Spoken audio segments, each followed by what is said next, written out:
The pitch is looped towards shortstop. Petroselli's back. He's got it. The Red Sox win. And pandemonium on the field. Welcome to the Great American Collectibles Show, brought to you each week by the National Sports Collectors Convention. Join us every Wednesday evening at 6:30 Eastern Standard Time and get the latest news from the greatest experts in the sports collectibles world. You can watch us on the Great American Collectibles Facebook page, as well as YouTube, or you can listen to us on Spotify, Pandora, iHeartRadio, or any of your favorite podcast platforms. And now your hosts, award-winning sports collectibles author Tom Zappola and Red Sox Hall of Famer Rico Petroselli. Yeah. Yo, boys, how are you? Rick, you look Hey. good. Louis, you look good. Thank you. Actually, Hey. Rico, you look half good. You don't look that good. Well, I never look good. I never No, you did. look But good. You I'll look tell good. you, though, this has been a rough year for the Red Sox. Oh, now Jesus. they're playing Here we good, go. so I'm we gonna be happy because we may not, this is the first time where they're playing good. They won how many? Five in a row. No, they've won nine out of No, 11. I'm They're not 9 saying. and 2. I'm not saying they're going to get in the playoffs or anything like that. We don't know, but at least real true fans, true fans, Lou. Not. I am. Listen, I have more I Red know. Sox blood in me than you can imagine. Don't give me that stuff. Sure. Is it But, wrong that I've adopted the Dodgers for this year? I'm just going to root for the Dodgers. Just be done with it. Yeah, you can. Hey, Rick, I got a quick question for you before Yeah. we introduce our guest, Michael Variale, and then we have a very special guest, Al Crisafulli from Love of the Game Auctions, with a huge announcement. I may even bid on this, Ooh. but Huge announcement. Rick, question for you. Go ahead. You wrote for the first time that you've written something on Facebook. It was eloquent. It made sense.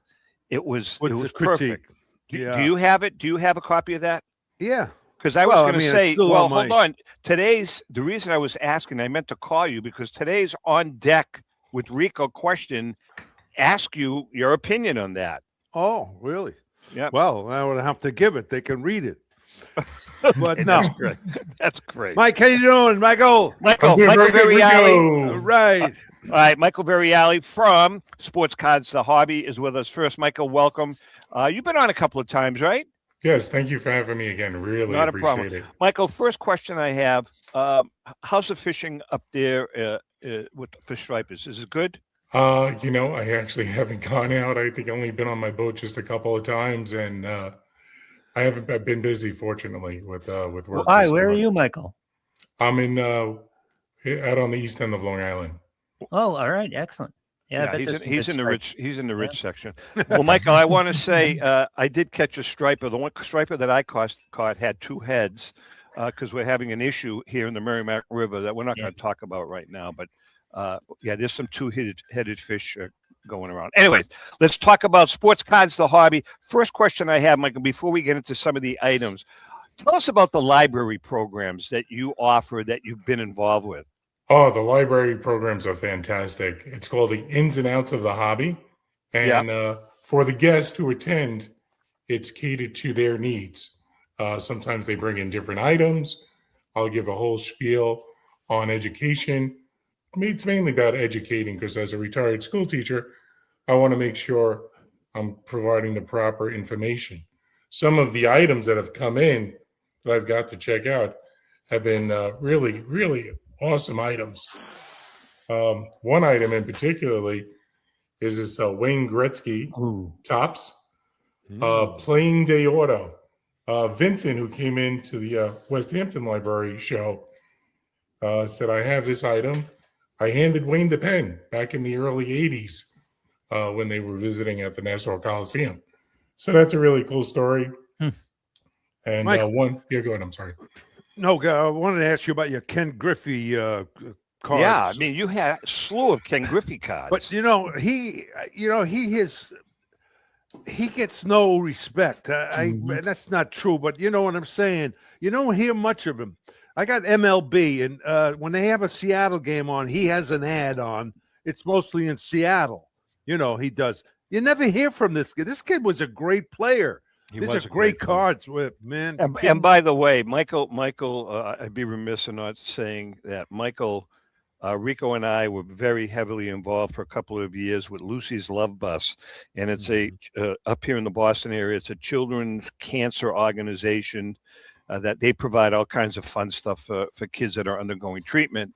And they had their big butterfly auction a couple of months ago, and Michael was nice enough to donate a Ken Griffey rookie card, PSA 9, that was signed.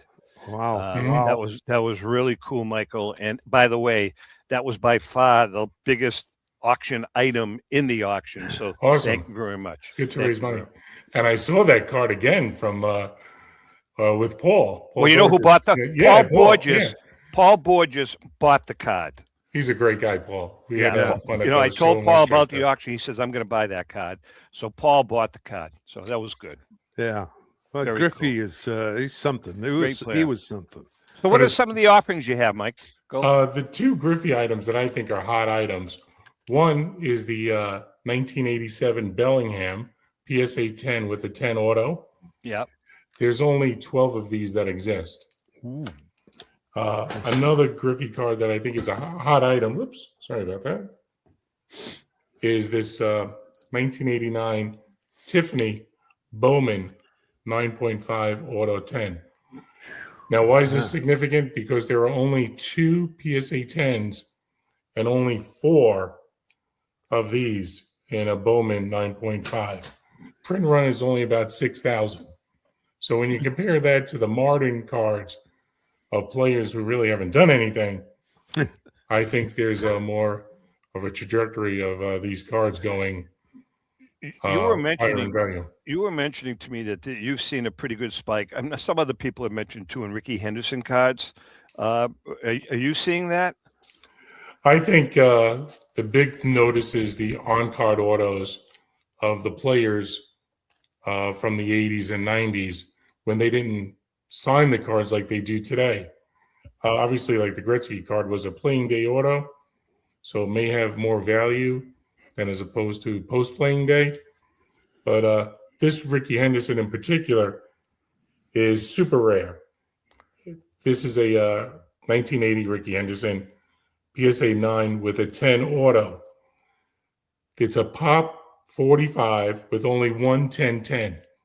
The difference here is this is one of 2 with an extra inscription. It says Hall of Fame 2009. I love these cards. Yeah, you know, and we were talking to, I think it was Joe Tomasula last week was telling us that autograph cards are on fire, number one. And number two, as you said, Michael, period autographs are definitely worth more. So 1955 Mickey Mantle card signed in 1955 by Mickey Mantle is worth more than a 1955 Mickey Mantle signed in 1967 in Sharpie by Mickey Mantle. Yeah. Right. Rico, did you sign? Do you remember signing? I mean, I've seen. No, I know there's a lot of Rico Petrocelli cards out there, but most of the cards that you've signed recently in recent years with a Sharpie. My question is, did you sign many cards during your playing days in like 67, 65? Because I know not a lot of players did, but do you remember signing cards? Yes. Yeah. Okay. Because in those days, the industry wasn't as strong as it is now, and we signed for people. They wanted the autograph, and they kept the autograph. They didn't throw it on, some eBay or something like that, but to sell. I have a Rico Petrocelli signed card that I got before we met Rico, which is the 1968 Game 6 card where you hit 2 homers and you signed it. I bought it in the shop. Yeah. You had that cards in the studio, Lou, if I remember seeing that, right? No, I don't have it in the studio, but I do have it. Hey, Michael, I want to just mention one thing because I loved Ken Griffey Jr. I think, my opinion, that he was a better athlete all around, with one exception that he didn't do, than Ohtani. Ohtani obviously pitched. I love this. I love the look on Lou's face. Listen, that's my opinion. He is better. Ohtani's a great player. Ken Griffey never got the real because he played in Seattle most of the time. But this kid was a great all-around athlete, great outfielder. No, he was a great player. Rico, we did a show at one point. You weren't on. I don't believe, where people were putting in like their top 15 all-time players. Yeah, and there was nobody after World War II. First of all, but Ken Griffey didn't make any of these lists. Well, no, I understand. Actually, because that's not people true. don't have him on mind. I had him like out of my top 15. I think I had him like 14th. I had him. Yeah, I understand that. People, your tendency to do that because you don't hear much of him. Look at his stats. Of course, Ohtani being a pitcher as well. No, I understand all you know that the whole deal. 50, but I'm telling you, come on. this kid was just great. All right, let's get back to Michael. Michael, what else do you have? Well, I know that I'm in a Red Sox Nation studio right here. I'd be remiss not to show you a Roger Clemens Tiffany 910. Now, there are no 1010s for the Roger Clemens. There are only 11 of those cards. So is that card pre or post Peds? This would be post. Let me ask you a question about the signatures, Michael. Would you rather have a career era signature or a Hall of Fame signature like the one you showed us with Ricky Henderson? I think I like the Gretzky card. I like the playing day auto. Yeah. But the fact is that Ricky Henderson's not signing anymore. Yeah. And when these players go on, I think that's when they'll shoot up in value. Very cool. So that's Michael. So how I mean, if people want to buy cards from you, how do they do it? They go onto your website. I know you've started going to shows now, correct? Yeah, we've been doing. Well, we take the summer off because of my other work. Right. But they could always. People always reaching out to me, giving their opinions or want my opinion on something. So they could always reach out to me either the website, Sports Cards the Hobby, or on Instagram or Facebook. They can call or text me, 631-339-0900. Before we let Michael go, there are DJs and there are DJs, as you guys know. We've all been to weddings with DJs. Michael, I got to say, Michael, I watch your Facebook stuff. Louis, you can appreciate this. And Rico, you are a musician too. So he doesn't Michael's one of these guys, if he's doing a wedding, he's not up there just spinning, records. What he has up there is he'll have a drummer. He'll be doing, the DJing stuff. He'll have a sax player. He'll have a conga player, depending on the situation. You bring musicians in too, right, Michael? Yeah, and what's nice about that, just a couple of weeks ago, speaking of Gretzky, I'm doing an Ocean of Front event, and who's there? Wayne Gretzky. And Nice. And everyone's like, "Oh, did you get a photo?" And I always say, private events are private. You respect their privacy. Absolutely. Yeah. But his wife came by, took my card. She was loving the music, so I was like, "That's a plus." That's great. All right, Michael. Are we going to see you at the National? Are you not going to be there? No, I'll be working out here. Okay. Thank you so much for having me on the show, guys. Really appreciate it. Great seeing you again, Michael. Michael Variale from Sports Cards the Hobby. All right, Michael, take care. Bye-bye. All right, Lou, let's bring in. I'm really excited because this is Al. This is, I think, one of your biggest, if not your biggest, yes or no, as far as the news about the upcoming auction. I mean, this is like unbelievable. I thought you would be excited to see me just because I'm a nice guy. Yeah, well, something. We see you. I know what you look like. It's been a while. I haven't been on the program. I know. You really haven't. You haven't. Like you're boycotting me or something. No, man. I'll tell you what. It's like, honest to God, it's like I get calls every week because this is the hot time of the season, and we're trying to get people placed. Like realistically, we had Al scheduled for next week, right? Yeah. But what happened was, obviously the National, they're our biggest sponsor, and Joe Drellick says, "Tom, we can't. The 8th is the only day. The 15th is the only day we can do it. Can you help us out?" I reached out to Al, and Al was gracious enough to come on today instead of next week. So But anyway, I got bumped by Joe. Is that what happened? Is that what you got bumped by Joe Drellick in the National Sports Collectors Convention? As a matter of fact, he said, if you don't let by a good guy, I know, you really did. All right, let's talk about this. You can kind of give an overview of what the card is that you're offering. I haven't said a word. Lou knows, Rico knows, but then I want to get into specifics about what was done to the card. Sure. Well, it's I'm thrilled to announce, and the news just broke today, that in our summer auction we're going to have our first ever T206 Wagner, which I'm really, really excited about. And it is a fantastic card. It is a beautiful card. It's also going to be a controversial card. So you know, I'm excited about the whole thing. I think it's going to be really neat. Well, the card, you know, you're saying it's going to be a controversial card. I am, and I know you are too. We've talked about this. Rico's talked about it. Lou, we've talked about it ad nauseum with everybody. We all have a real problem with cards that are trimmed, cards that are altered. That's another category. I'm putting those cards in another category because, and I'm going to use a Monet as an example. Okay. Sure. What was he, a second baseman for the Cubs? Frank Monet. He played for Let Philly. me get into art. Hey, I'll tell you how. No, go ahead. You buy a Monet, and I've seen it on Antiques Roadshow 1,000 times. People will buy a beautiful piece of art, and they say, okay, it's worth $50,000. Yeah. However, if you get it restored, it's going to be worth $100,000. Now, there's a big difference, in my opinion, and correct me if I'm wrong, Al. No, big difference between altering something and restoring something.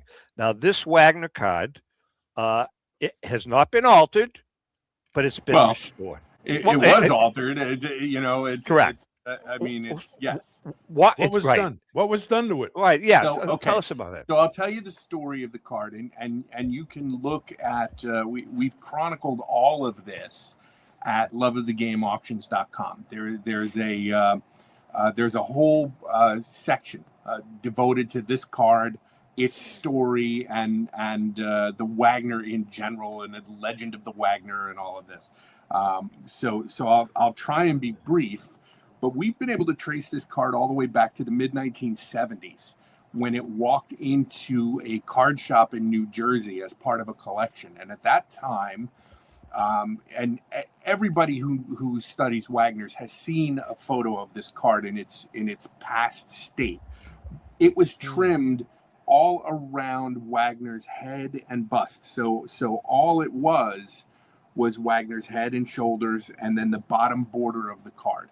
So it was missing the background. It was missing the left and right edge as well as the top edge. The card shop owners bought it for $1 in 1975. They advertised it in SCD. We were actually able to find an old ad in a 76 issue of SCD where they were offering this card, which was ultimately purchased by Rob Lifson of Robert Edward Auctions. But at the time, there was no Rob was just a kid, and he kept this card in his collection for a while. He used to keep it in a binder with a complete T206 behind it, so that it looked like a full card. And at some point along the way, he sold that card to Richard Gelman, who is the son of Woody Gelman, the Topps art director.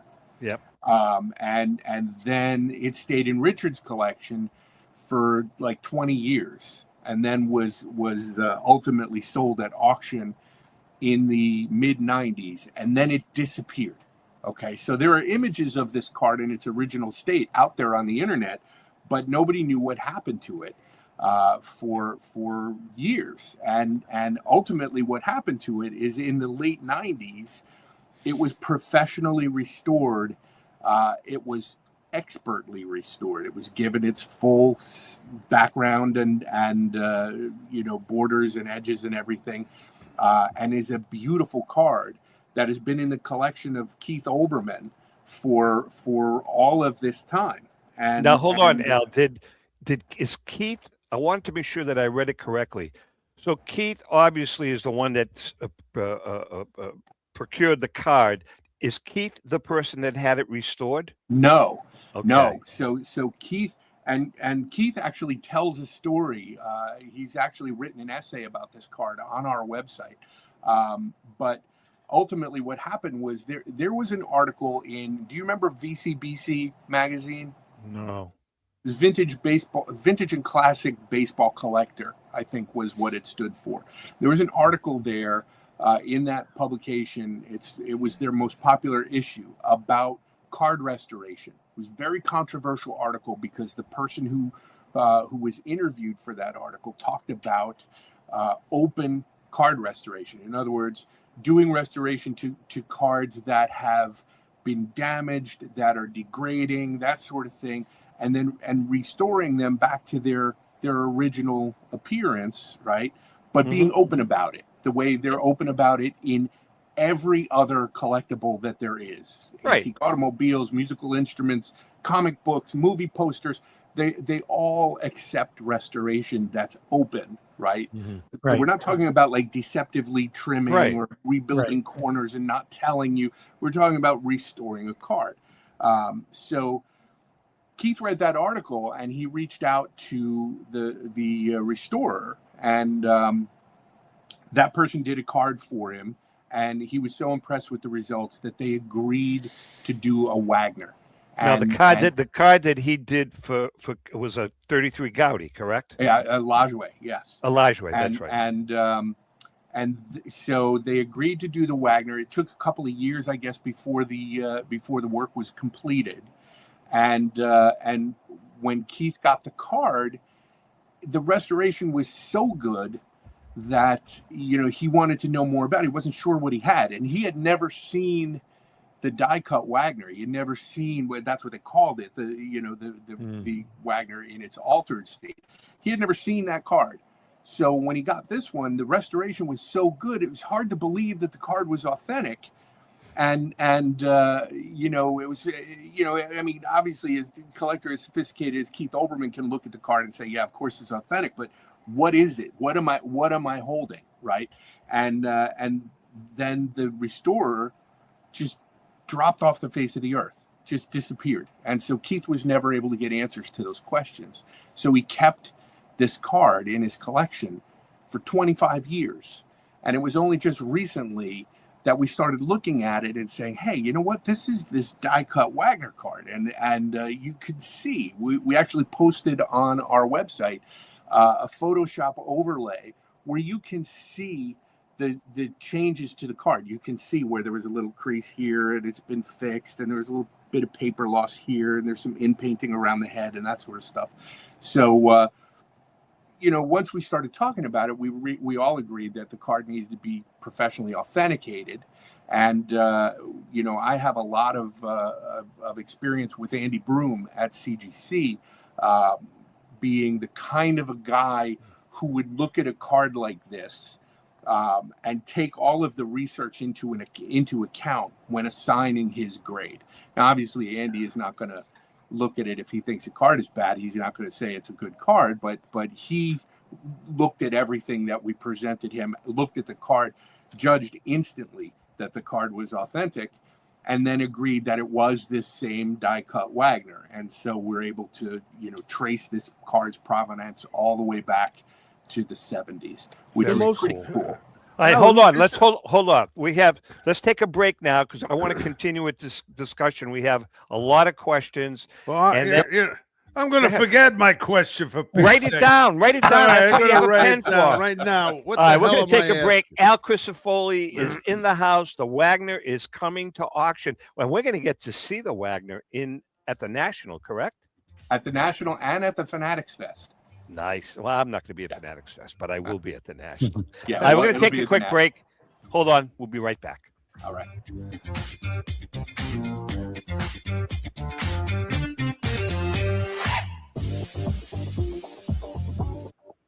Brian Drent and the staff at Denver's Mile High Card Company have led the charge in the collectibles hobby. Mile High is a full-service dealer specializing in buying and selling cards and offers a competitive consignment program for all collectors. Whether it be their computerized want list service, appraisals, or auction services, Mile High has it all. If you've been searching for a company with a selection of high-grade vintage 1888 to 1970 baseball cards and memorabilia that shares your passion, aim high, Mile High. Go to milehighcardco.com or call 303-840-2784 for more information. Let's go! Batter up!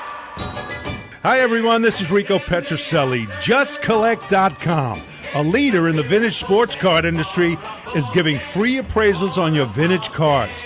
They'll evaluate your collection for free and let you know the value of it at no cost and no obligation. If you're ready to sell, JustCollect.com will offer you industry-leading prices to buy your card collection. To begin your free baseball card appraisal, visit JustCollect.com or call them at 732-828-2261. That's JustCollect.com for your free vintage card appraisals and top buy prices for your cards. Check out JustCollect.com today. Hi, this is Dan from Memory Lane Auctions, here to remind you that the renowned Memory Lane Collectibles Company has served as a beacon of light to the collecting community for the past several decades. Indeed, folks, it has been our utmost privilege and pleasure to provide the most enthusiastic collectors with an abundance of the finest sports cards and memorabilia for America's most coveted sports personalities via our world-class auctions.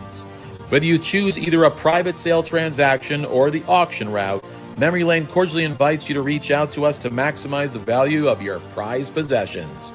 Also, it is not just sales that we pride ourselves on being the best of the rest, because if you are seeking a particular keepsake for your esteemed gathering, we will be relentless in our quest to find that special piece to fulfill your collecting dreams.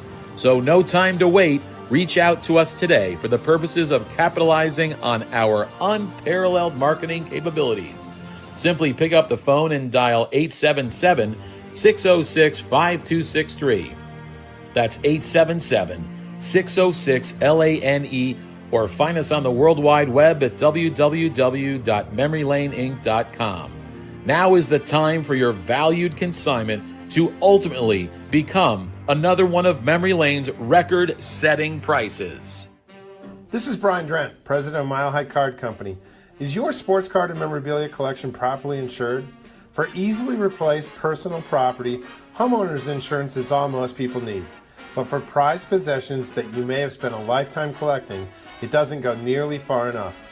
Collectibles Insurance Services has been insuring for over 50 years. They offer a full range of protection and a $0 deductible at an affordable rate with no appraisals required. I know because they insure my collection. If you have a minute, go to collectinsure.com and learn more about insuring your personal card or memorabilia collection. With record-breaking sales from everything from the white border T206 Honus Wagner for $3.12 million to some great items that support the Jackie Robinson Foundation, Golden Auctions has set the highest standards for the finest in sports cards, autographs, and game-used memorabilia. We're always accepting consignments of high-end premium sports treasures or entire collections. Please register for our next auction and bid now at goldenauctions.com. That's golden with an I. We at Golden Auctions are committed to providing unsurpassed customer service for the discriminating collector. That's exactly why we're the leader in the industry. Visit goldenauctions.com or call 856-767-8550. Remember, Golden Auctions. We don't just break records, we shatter them. How would you like to own the bat that was used by your favorite player when he hit that towering home run or game-winning base hit? Now look no further than JT Sports, specializing in the sale and authentication of professional game-used bats. As the official authenticators of professional model game-used bats for PSA DNA, JT Sports will guarantee the authenticity of any bat purchased from them. JT Sports also buys and sells game-worn uniforms, gloves, and baseball equipment. The unique quality of the collectible is what JT Sports is all about. Give them a call at 609-487-8003 or check them out at GameUseBats.com.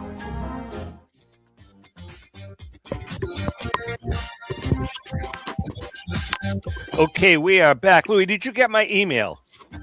I did not, but I will check it. I'm sorry. Oh, yeah. I sent you an image. Yes, this morning, yes. No, just 5 minutes ago. No. I sent you an I don't image. check my phone during the show, Tom. Well, I emailed it to you. The reason being is if you can pull this off over the next 35, 40 minutes, I sent you an image of the very card that we're talking about. I don't know if you can pull off that miracle, but if you can, fine. If you can't, not a problem. Okay.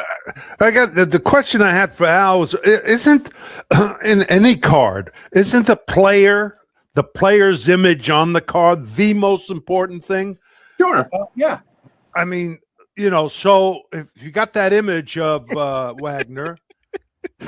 Except that image of you, Rico. You remember that ugly card? That one card? There are no ugly cards of Rico. There's one. My last card. I can. And that was because the guy that took the picture was pissed off at him. Yeah, so he got mad at me. He purposely Topps purposely used that. But seriously, no, I'm going to tell you. I'm going to say something right now that may kick me off the show. And that is industry. No, not about Mickey Mantle's rookie card. To me, it doesn't really look like Mickey Mantle. You're talking about the Topps. Well, yeah. What's the Mickey Mantle not the rookie Bowman. card? Well, not the Bowman, the Topps. Yeah. Well, that's because it's artwork. I know, but I'm not saying it doesn't look at all like him. What you're saying Mantle had a softer face, even as you're a kid. saying. Well, actually, he's making a good point, Al. Well, hear me out. I mean, the actual image of Wagner, the actual image was who took it? It was Conlon, right? Horner. Right. The Horner image does that image appear anywhere on a card? The actual image? Yes, it's on It's on the Ramley, the T204 Ramley. It's that's a photographic image. It's also, I believe, on his. Oh my God, I can see the card and I can't think of what it is. But that illustration also is adapted on a M116. It's on a number of different caramel cards. It's a pretty familiar. Yeah, but the M116 that's not an actual photograph, is it? Right. No, they're all illustrations. But you can can see the photograph on his T204 Ramley. Okay, but Enrico, you're saying you feel that an actual photograph is better than an image, like okay, yeah, but I can see that. Don't get me wrong. Yeah, I had a 52 Mantle as a kid, and I didn't know anything about the value and all I know is he was a great player, and I loved it. Right. I wish I had it, but Louis, good job. Good job. Oh yeah. See, that's a great pick. I mean, so let's look. It's beautiful. It's absolutely beautiful. The restoration work is expert. It's unbelievable what a job was done to this. Is the face, is the actual cutout of his body? Yeah. Is it raised? Is it raised, Al? Off of the background? It's not that it's raised, okay? So, but if you had the card ungraded in your hand and you ran your finger around where the image is, you could feel it. You would feel what you're feeling is actually very light but meticulous in painting that was done, because some of that card, when it was die cut, the very edges of Wagner's face. I mean, imagine some little kid taking a pair of scissors in 1910 or 1920, they're not going to be completely precise. So there were a couple of areas where there was some paper loss around the edge that was treated with expert in painting. And so you can feel that a little bit when you run your finger around the edges of the bust and his head. Louis, can you bring it up? So just I want not the image, but the writing, the labeling on top. It does say it does. Do I see the word restored? Restored, down the yes. Okay, yes. that's good. So it's Because graded authentic restored, and that was part of our conversation with CGC, where I didn't want the card to be graded authentic altered, because the card had been it was altered. It was altered when it was trimmed. It was restored, and so.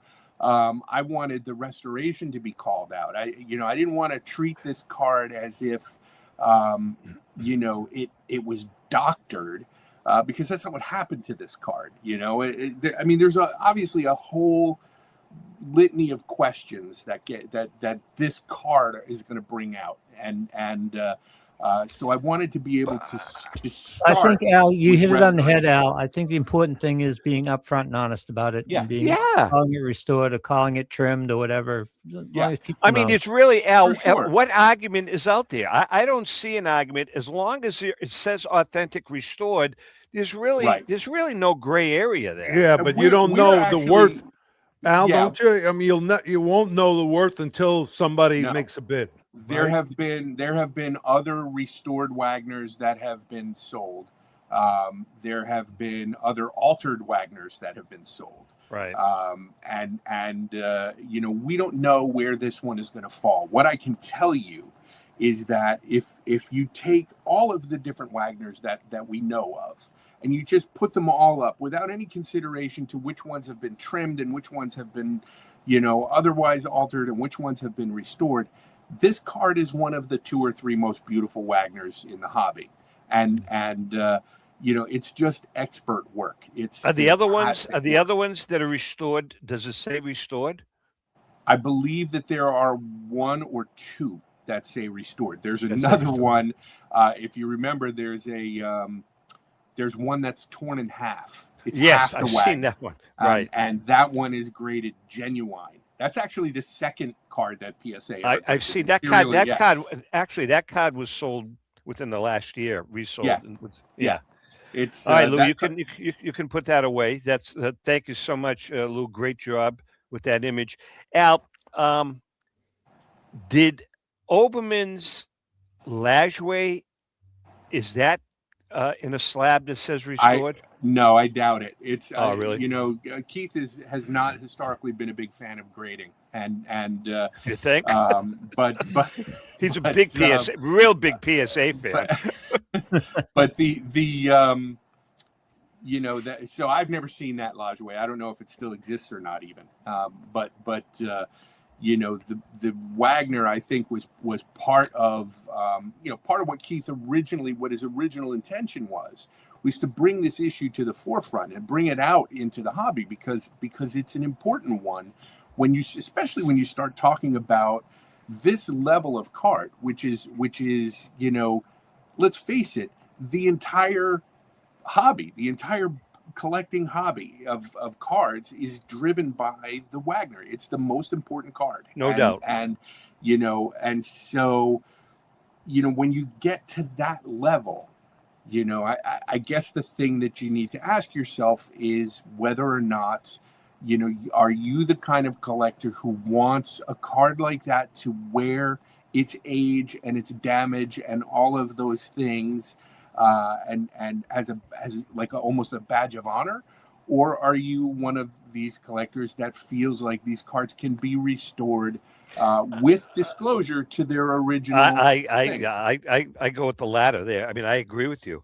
My feeling is this. I'll finish this point. My feeling is this: if you have millions of dollars to spend on a T206 Wagner, right?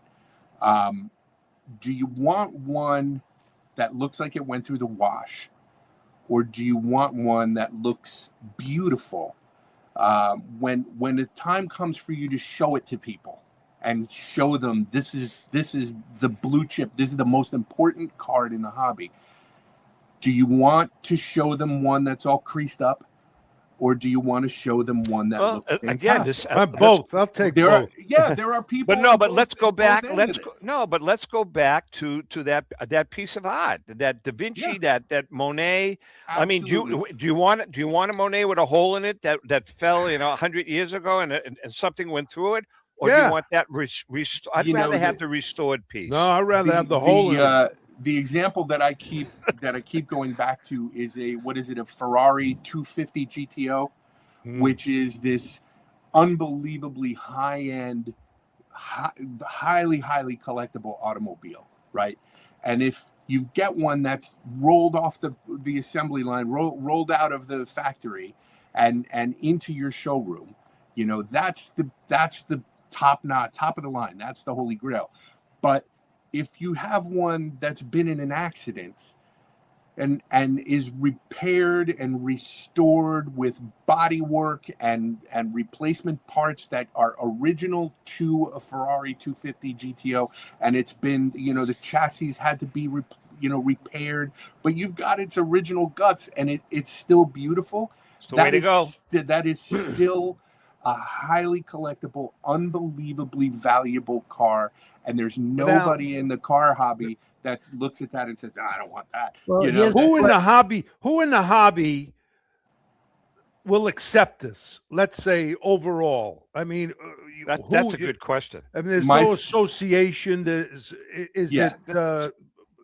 Who would it be? Yeah. So, well, my feeling is that purchasing any card is completely the discretion of the buyer and what they want to have, right? So I think in the case of this, the people who are buying Wagners, who are at that level, they also invest in other collectibles and in other areas where restoration is totally accepted if it's disclosed, and so I don't think there's going to be resistance at that level. If somebody big, that's why I always thought that you should have an association, but that says it's okay to do this. No, Rico, here's what he's saying. Not okay. Okay. He's saying, Al, correct me if I'm wrong. I understand. Al's saying at that high level, level of that buyer, those are the people that are not going to question it. The people that are going to question it are the 80% or 70% of whatever it is that can't afford to buy that.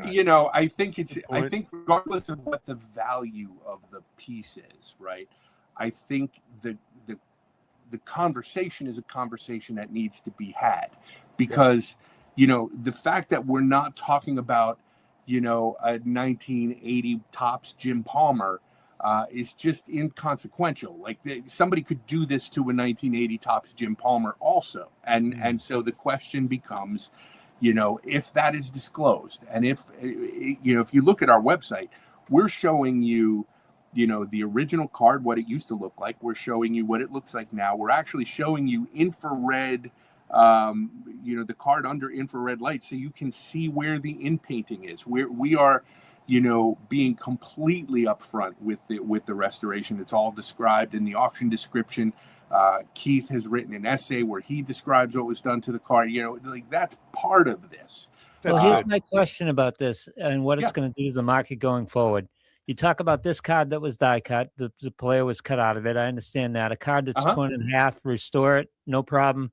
But at a point in the market where they become valuable and someone who's holding a Honus Wagner 5 or 6 or 6.5 and wants to restore it because there's more money involved in that, we're taking reasonably good cards out of the market a little bit. So the question is, are we taking it out of the market? First of all, the question is that being done now? No. Is that being no? Is our high end cards being altered now without disclosure? Because without disclosure, because what we have here is I have a photo of the 1892 New York Giants in my collection. I collect. You can see behind me. I collect 19th century large format pieces. So I have this photo that I purchased in an auction. It's an albumin photo that had been mounted in a wooden frame, and it was very acidic. So the photo itself was damaged and discolored. It had been separated from its mount, so it had become destabilized. There were a few holes in it that were also, threatening to tear the piece. I took that photo, purchased it, and then I sent it to a professional conservator who is able to clean some of the acid, the discoloration off the photo, stabilize it with Japanese rice paper on the back, fix those holes and inpaint them, and then remount it. And now it's in an acid-free environment behind museum glass in a frame. If I hadn't done those things to that card or to that photo, it would have likely continued to degrade and continued to disintegrate. So there's a certain amount of stabilization that's being done by that level of restoration. And I think that's what's happening here with this card as well, where you have essentially the bust and the head of Wagner, which is not in any kind of a holder. And now you've got an actual card where it's all been stabilized and restored and brought back to its original form. So personally, I think there's a difference between that kind of work and, taking a VGX card and turning it into an X-Mint card by rebuilding the corners. And I think, Lou, I get what you're saying, that like, does this start a slippery slope? And do we get into this thing where every card is restored? I think that you can look at comics, you can look at musical instruments, important manuscripts, historical documents, maps, fine art. You can look at all of these other collectible areas and see how open restoration has impacted the market. Yeah, there is some, there are some pieces that get restored that maybe they would have been fine the way they were.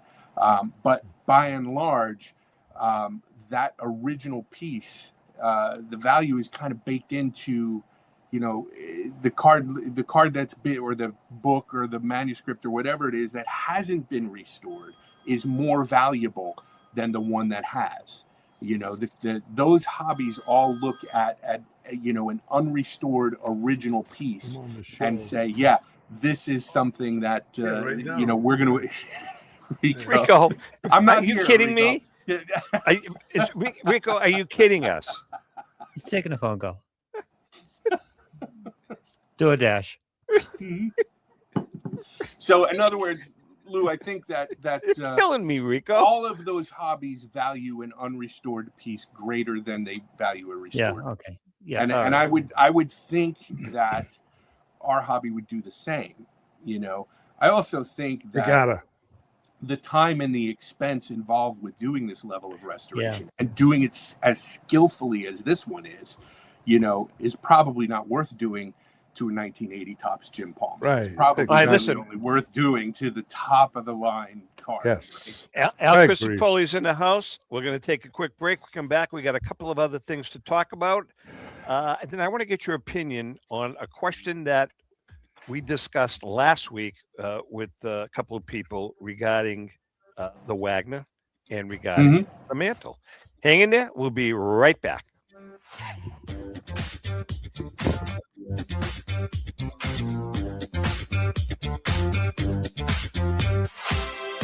This is Brian Drent, president of Mile High Card Company.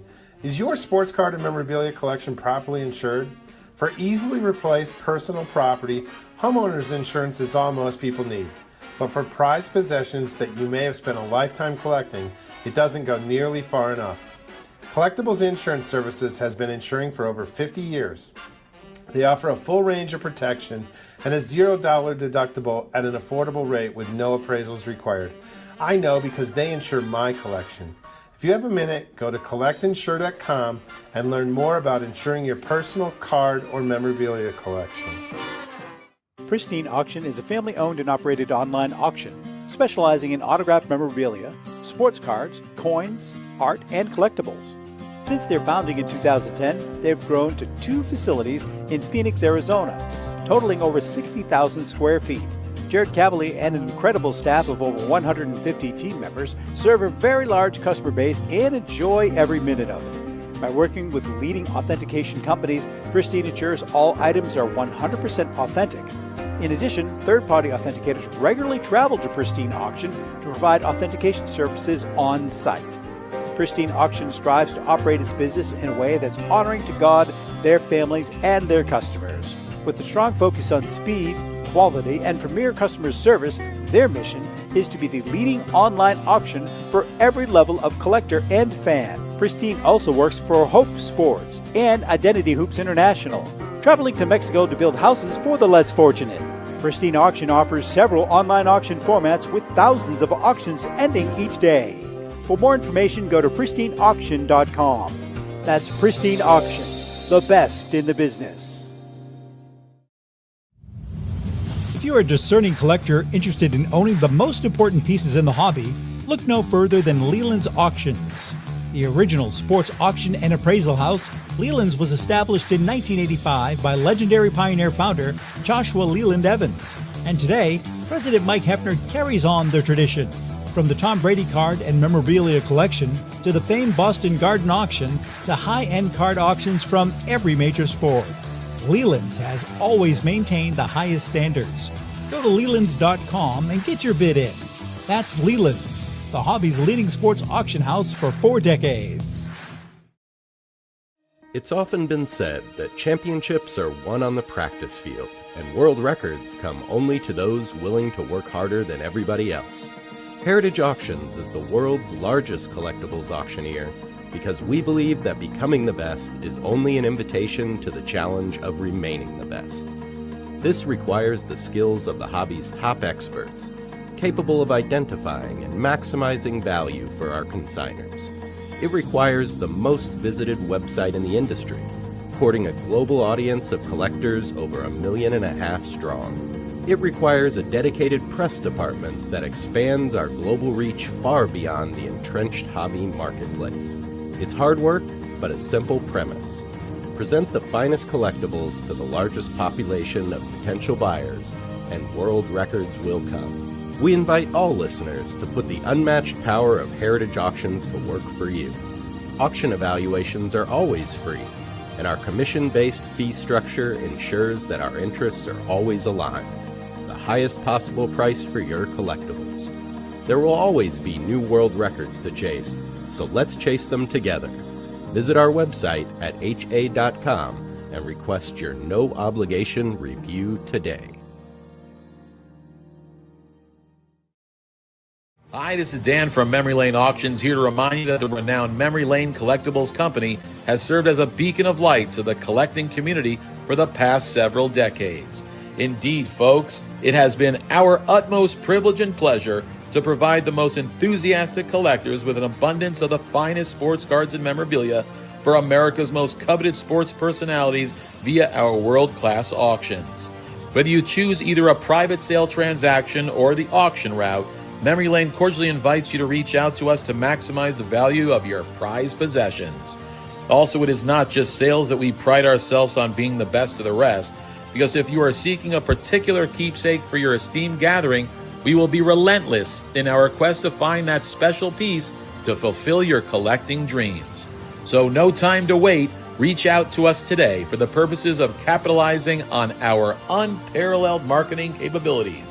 Simply pick up the phone and dial 877-606-5263. That's 877-606-LANE, or find us on the World Wide Web at www.memorylaneinc.com. Now is the time for your valued consignment to ultimately become another one of Memory Lane's record-setting prices. Hey, I'm Mike Petroselli. If your company is looking for the best in marketing and promotional items, you'll hit a home run with Petroselli Marketing.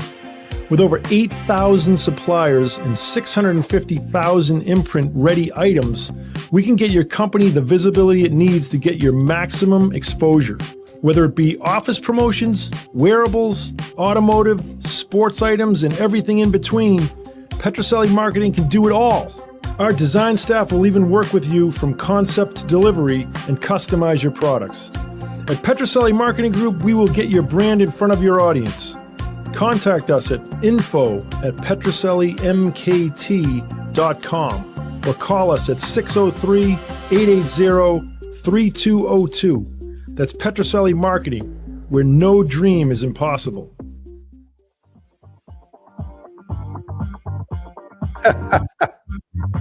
What are you laughing at?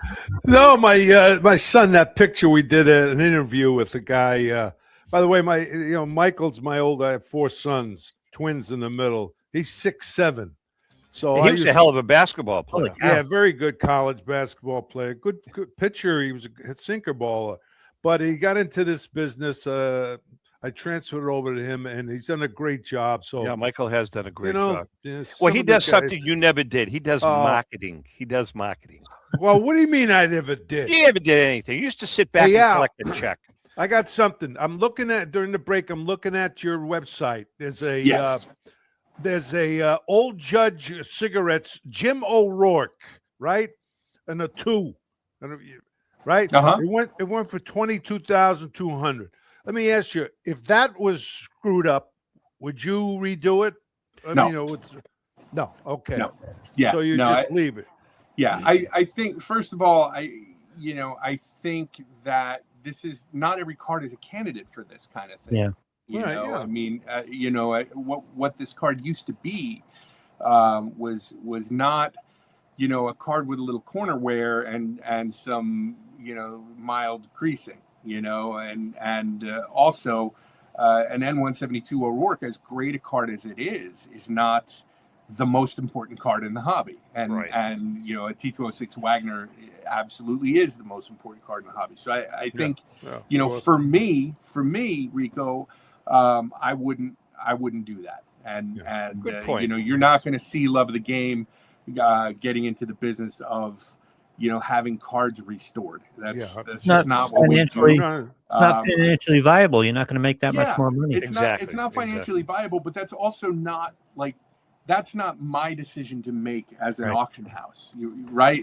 So what my decision as an auction house to make is to, ethically sell this thing and to try and position it with all of the information so that buyers can make a decision that they're comfortable making. And so, what you're not going to see me do is, try and say, oh, look, it's a 6, That's why that's why the business needs an association. I'll tell you why, because in its charter, you would say they're not allowed to restore, et cetera, et cetera. Right. And so now you have, here it is, gang, somebody gets caught restoring, whatever the penalty. There's been a lot of discussion about a hobby association over the years. I sat in a meeting in the 90s. I sat in a meeting in the corporate offices of a giant company that doesn't exist anymore, with a bunch of other collectors, with the goal of putting together a hobby association. And ultimately, what it always comes down to is who gets to be in charge of that and what is their agenda, and who gets to be a part of that association. The owners, you guys are the board. But you know what I'm saying. But are we all ethical enough to deserve to be in that role? Well, that's a good question. I think I know you are anyway. There was one I can tell you. When I was sitting in that room where we were going to be talking about, this association to discuss the ethics of the hobby, right? Yeah. And I'm sitting in there, and the pizza guy shows up. Pizza guy shows up with a couple of pizzas, and then there's a knock on the door, and the door opens, and 2 people walk into the room who I knew, and as soon as they walked in, I was like, "Oh, well, that takes care of this." That's good. This these is 2 going guys down have the no chute. business being in this room, and all right. so I was like, "Oh, all right, listen, we're chatting with Al Crisafulli. We've been touting it for a couple of months now.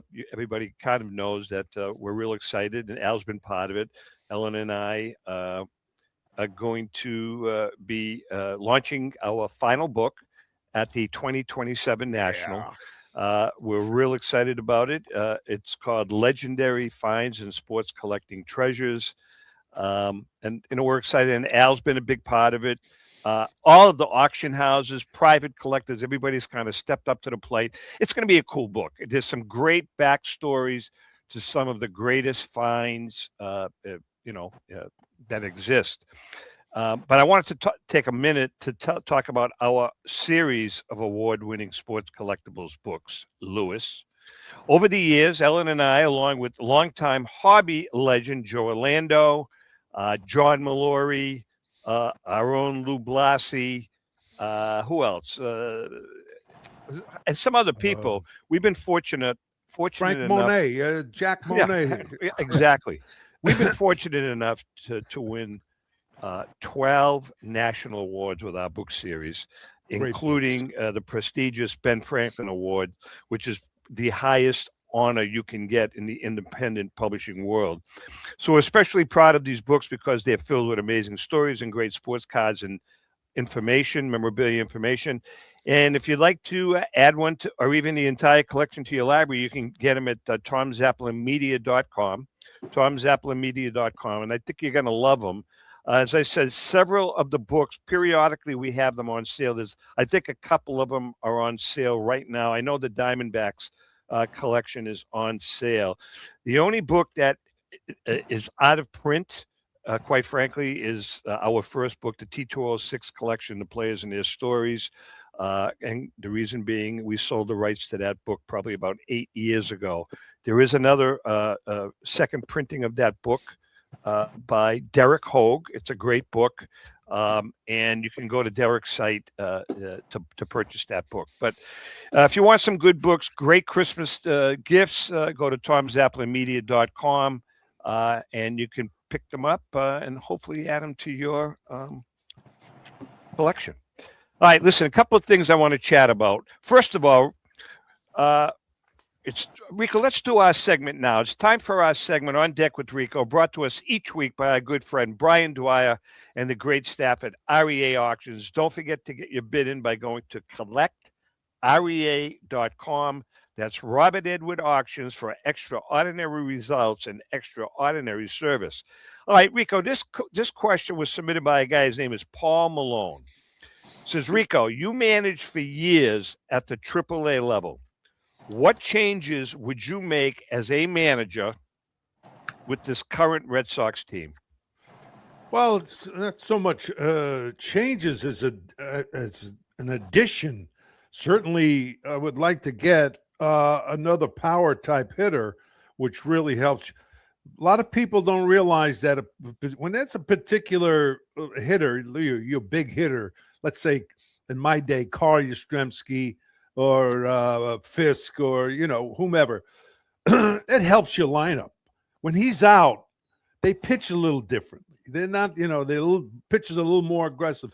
They don't want to get to that guy, who's gonna win a game for you. They don't want him to win it.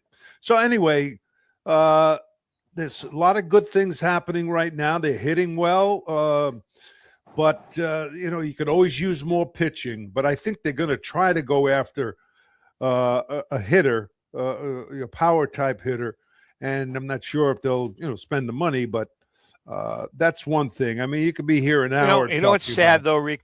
They had one, and they let him go for nothing. His name was Kyle Schwarber, and they let him go. Well, that's one. Yeah, that's not just one, but Devers. A lot of people don't like Devers, but what, Louis? He would have owned this town, Kyle Schwarber. Of course. I mean, he owned it for a year. He owned it. Oh, there's no doubt. Let me ask you this, Rico. If we're going to add a bat, and I'll jump in here, brother. Let's put the money aside here for the moment and assume they're willing to spend, which is a big assumption. Where are you going to get him? Are you going to get him at third base? Are you going to get him in the middle infield? Are you going to bring in another outfielder? Is Contreras okay at first? You got to trade. You got to trade some of the outfielders. Yeah. You're not a Durant fan at all. I am. So I like him. I like Durant. I thought he was I'm not saying I wouldn't trade him. We're not saying in the right deal. It all depends, Lou, who's available. Yeah. It all depends on who's available, and they need like I said, another right-handed bat. You got the kid in center field. He's going to be a hell of a player. He's good right now. Cedeno, Rafaela. He's what is he? 23 years old. By the time these guys get to 25, 26 years old, they're so much stronger, so much wiser, and even with Anthony coming back, Lou, they need another bat. They have the makings of a good pitching staff if everybody's healthy. I've never seen so many left-handed starting pitchers, even bullpen, but especially in my life, I mean, it's incredible. The Red I know, Sox. but it's a good pitching staff. It is a good pitching staff. It is. It All is. right. And Well, so anyway, we appreciate the input. And by the way, Crisafulli, you're a Yankees guy, right? I'm keeping my mouth shut because they stink. No. The Yankees stink. I mean, they're awful. You know, and, they and need. yet you're looking up at them in the standings. That's correct. Well, no, actually, if you hold the newspaper upside down, we have this thing here in the office that Carrie, one of our inventory person, it's called the Race to 90, and he's a Twins fan. Andrew is a Mets fan, and Evelyn and I are Yankees fans. And it could be whoever gets to 90 first wins or loses. But it's either you win because your team lost 90 games and you got there quicker than anybody else, but you lose as a fan. And so we're watching this standings board, and I'm watching the Yankees competing with the Mets and the Twins, and I'm thinking this game is not fun. Oh God! Hey, speaking of Twins, Lou, I'd take Buxton right now. I don't know what they might, they certainly would want a pitcher, but he's a legit. What about Killebrew? Is Killebrew available? Yeah, Killebrew and what's his name? Whatever his name. Listen, I got a question for Rico. Right. Rico, I know you're an infielder, but I think that the question is still one that's been grating on me. It's not just the Yankees. I see this happening across the league with bullpens, giant 14-man bullpens, and these guys are pitching 60, 70 games a year. 4 or 5 guys coming out of the pen pitching 60, 70 games. Some Aaron Boone cycles through his bullpen, and they pitch one inning, whether they pitched well or not.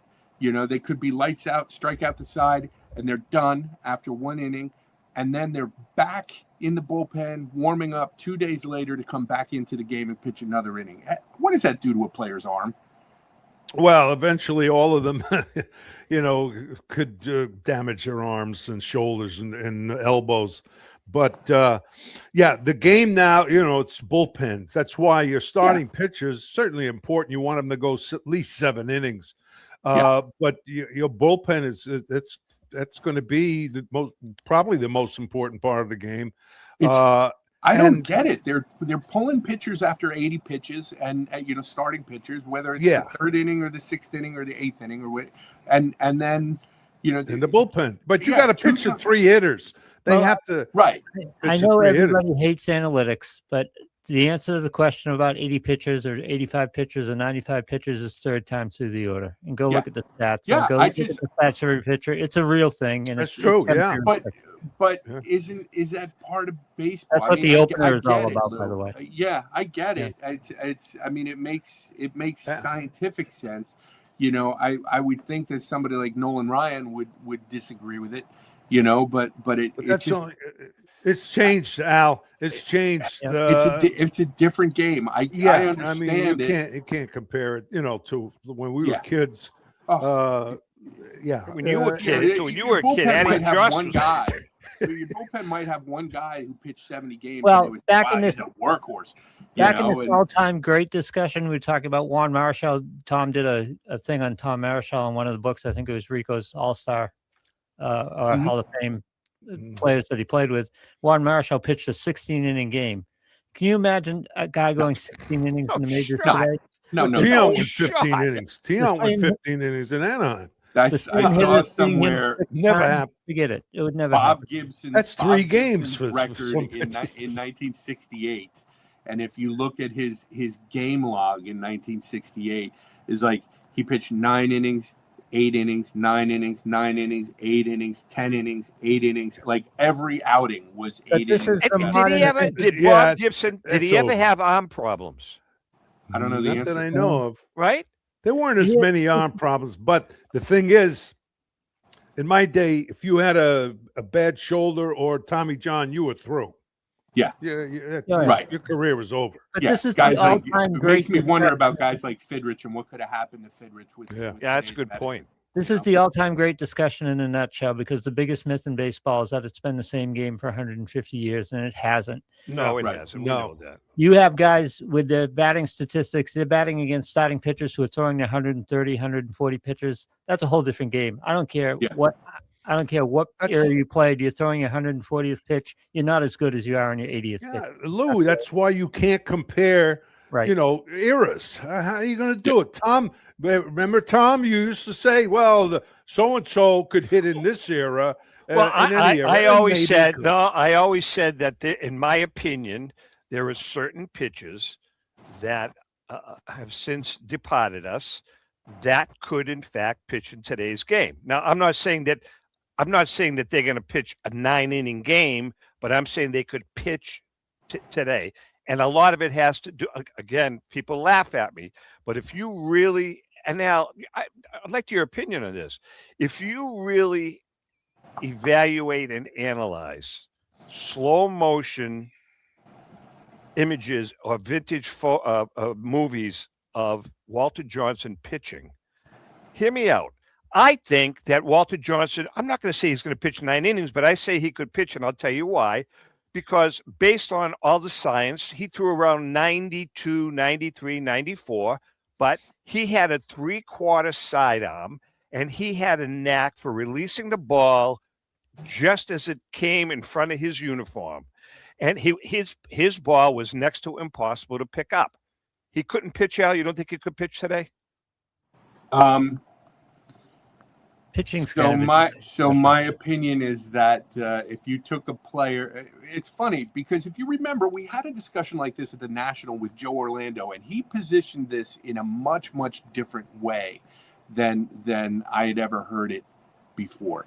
My feeling is that if you take any player out of the 1910s, and I am a big fan of dead ball era baseball, but if you take any player out of there and drop them into today, it would be like taking a high school kid and sticking him on a major league ball field. Like there's just no comparison between the athleticism and all. Yeah.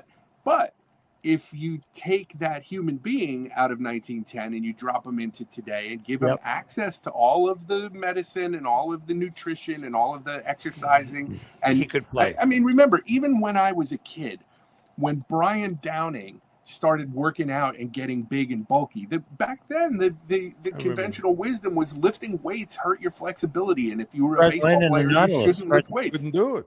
Everyone went against Fred Lynn when he was doing the Nautilus. Everyone was thought it was radical. Yeah, and so I think that was conventional wisdom, and it was as recently as the 1970s. Here's what I call it, Al. I call it the cornfield argument. Are we talking Babe Ruth walking out of the cornfield and playing today? Because have you guys ever been in a batting cage and seen that first pitch? That's what Babe Ruth would look like. He'd be stunned. It's with crazy. His 40-ounce bat, forget it. Yeah. Listen.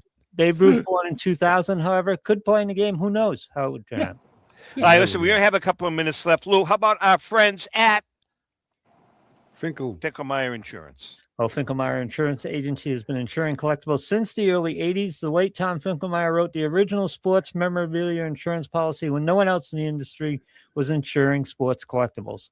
A lifelong collector of sports cards, Tom Sr. instilled the love of collecting in Tom Jr., who is the current president of Finkelmeyer Insurance Agency.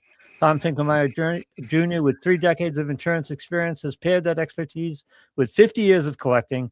And with a litany of professional designations, including counseling and risk management, Tom covers every aspect of your collectibles insurance needs.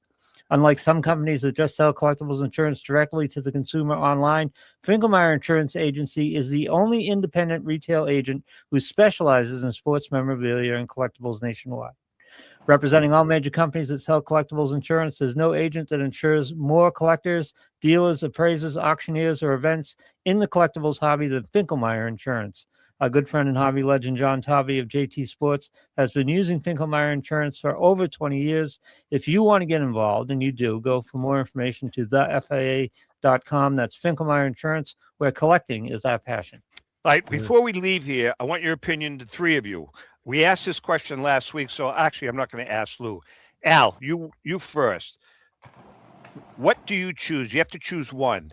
Marshall Fogel's PSA 10, 1952 Mickey Mantle, or Kenny Kendrick's PSA 8, McNall, Gretzky, Honus Wagner. Wagner. Can I nitpick? Sure. Can I nitpick about something? I hate Sure. to correct you. But I feel like I have this platform, and I should use it. Quite all right. His name is Honus. Honus Wagner, not Honus Wagner. You're 100% right. Yes. We all try to match it with the word bonus. Right. It's His Honus name was Wagner. Johannes Right. Peter Wagner, which is shortened to Hans and John and not Hone and Bone. And so he's Honus Wagner. Yeah, I tell you what. Honus. All right, Rico, what do you say? What's the Lap LaJoy thing? LaJoy. LaJoy, right? LaJoy. Right. To me, Rico. LaJoy. PSA 10, Marshall Fogel's highest rated in the world. Mantle. You're Period. going to go with the Mantle. Louis? He's a hero. Mantle guy. Rick was a Mantle guy. The Mantle is an iconic piece of American history from an art standpoint, from a card history. It's even bigger than the card, so I'm going to Mickey Mantle. Wow. I'm going for Mr. Wagner. No doubt, hands down. I think that Wagner, Kendrick's Wagner, is the top card in the hobby. Like if you like, it's the most valuable card, and whenever it sells, it will never sell. But when that card changes, it's going to change hands eventually. I mean, let me tell you something. Years. Let me tell you what my conversation. This is public. I mean, when back in March, we were talking on the phone, and we talked about, because I said Kenny, he was offered $40 million for that card. Turned it down. So he says, let me tell you about if it's ever going to go anywhere. His son, he's got one son. And he had a family meeting, and he said to his son, who's now grown up, he said, "You have to promise me that you will never sell this card." And his son said, "Dad," Ken Kendrick, he said, "Dad, I promise you we will never sell this." And they don't need the money, obviously, but he said, "I promise you we will never." That card is going to stay for, I don't know how many generations in that family. It really is. But yeah, before we go, I have a really cool little project that I'd love to work with you on. And we'll talk about it someday off the air, but it has to do with that Honus Wagner. It has to do. It's a hard. It has to do. It has to do with Kendrick's card. There's a great backstory to it that we've been working on, Ellen and I, for 6 months, and there's a few dots we can't connect, but there's some really cool information that we have with the help of Ken on that you, pal. Some really cool stuff that dates back quite far. With that being said, don't tell anybody. You told the whole story already. No. I'm telling you near the story. But listen, we're going to see you at the National with Honus Wagner's card. I don't like Honus. Wagner will be at the National at the CGC booth, as well as at the Fanatics Festival at the CGC booth. Is Oberman going to be there? He'll be at Fanatics Festival. He will. I don't think he'll be there for the whole time, but he'll be there for some of it. And all right, Al, when people, when does this auction start? Auction's just a couple weeks away, and it closes on August 8th. So bid strong. Rico, can you lend me a few bucks? I will. All I have. That's all I have. Start a GoFundMe. There we go. All right. Love of the Game Auctions. Go to loveofthegameauctions.com, right? .com, or you could just do lotgauctions.com, and either one will get you there. All right, brother. We love having you. You have been one of the bright lights on this show of many dark lights. Thanks a lot, Lou. With no respect. What is this? He's absolutely right. Always good to see you guys. Rico, you're going to be at the National? No, I can't. Got a bad back. Hold on, Al. You know why he can't? No. Yeah. He looks at, okay, here's what the Red Sox are going to pay me for appearances, and here's what Tom is going to pay me for appearances. No, it's not You're that. lying. I can't. I got a bad back. I can't sit. No, I wish I could be there. I get it. It's hard. Oh, Rico, by the way, you did a great job at the autograph section the other night at Fenway. Don't start So on that. just to make it just real quickly before we leave, Louis and We're both Al. pissed off that you didn't tell us you were going to be there. By the way. Well, no, what happened? Rico wasn't there. Oh, he wasn't I there. was stuck in the traffic. He got at stuck in the 495. traffic jam on 495. There's a shootout, He Al, and up here. He missed And, the autograph yeah, session. I missed the autograph that they session. featured him at. He missed it because he was stuck in Yeah. a traffic jam. Well, Kill me, boy. That was a The Red pain. Sox honor him, and does he tell Tom and me? No, Paul Boyd just texted me. He says, "You're not going to believe this. I'm at the game, and there's Rico. It's Rico Petrocelli night." I says, "He didn't say a Italian. word It was to us." Italian night for them. Didn't I say a couldn't word make to the us. autograph. All right, guys, it's been a pleasure, Al. Thanks so great, much. yeah. Always great Rico, to be with you guys. Rico, Great we to love be you. with you Lou, guys. sorry we ran over, but what the hell? Yeah, Everybody yeah. loves this show. No, I'll have fun. Edited.